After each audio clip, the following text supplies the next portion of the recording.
Tinubu's credentials, APC lampoons article, ex-VP set to submit document in Supreme Court.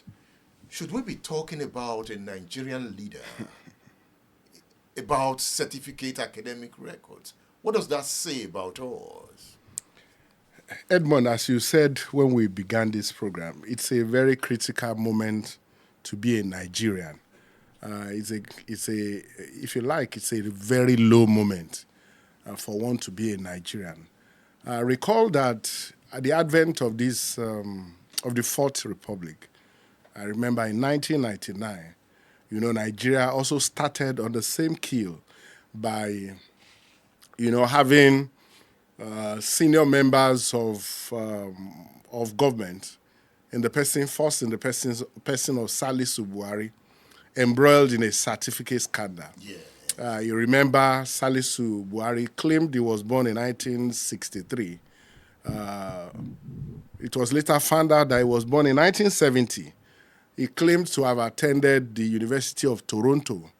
And in a February 1999 piece, The News magazine did an expose which shattered every layer of claim that Salisu Buhari made as the Speaker of the House of Representatives. And, you would really commend the avant-garde disposition of the Nigerian democracy at the time. Perhaps it was because of the activist disposition that we, entered the republic with.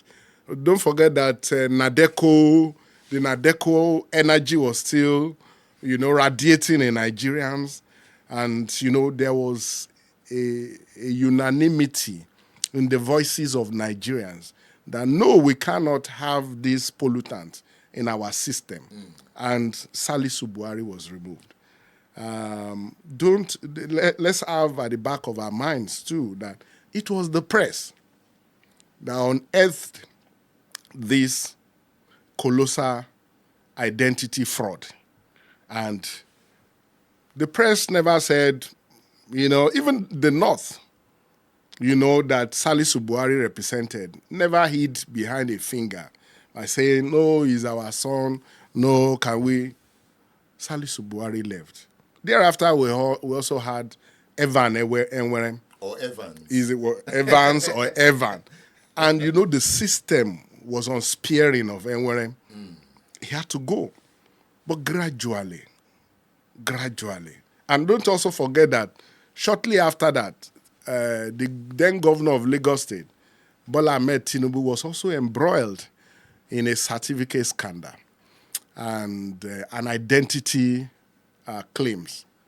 When, he claimed to have attended, I think Ibadan Grammar School. What was the name Government of it? College. Government College, Ibadan. Yes. I remember I was a features editor of the Tribune then, and I was asked to do a feature on Bola Ahmed Tinubu. I went to Government College. We couldn't locate. Of course, nobody wanted to talk to us. Apparently, the government of the day had made it impossible for us to have access. The government of Lam Addition. He was a member of AD. They were Tinubu both. Was AD. Exactly. Yeah. So the government made it, difficult for us to have access to all the list of students who had attended that school before then. So, my organization gave me money and said, go and meet him in Lagos. Book an interview with him and ask him pointedly. And so I went to Alausa in Lagos. I remember I met his chief press secretary and I told him, my organization said I should interview your boss. That's Tinubu? Yes, Tinubu, and ask him. But I remember the then Commissioner for Information told me that I could not have access to him. Don't let me go into details of what happened. But by and large, I couldn't get access to Tinubu and couldn't write that story. Of course, we all know what happened. We remember Ganifa Wehime, how he fought stridently to ensure that it was brought to book, that the governor was brought to book, and how at the end of the day, nothing came out of it. And now, and that issue has refused to die. Yeah. Don't forget that the then governor also claimed that he attended St. John's Aroloya or whatever in Lagos, and that school was found to be, non-existent. I remember Bode George spearheaded, that advocacy that time.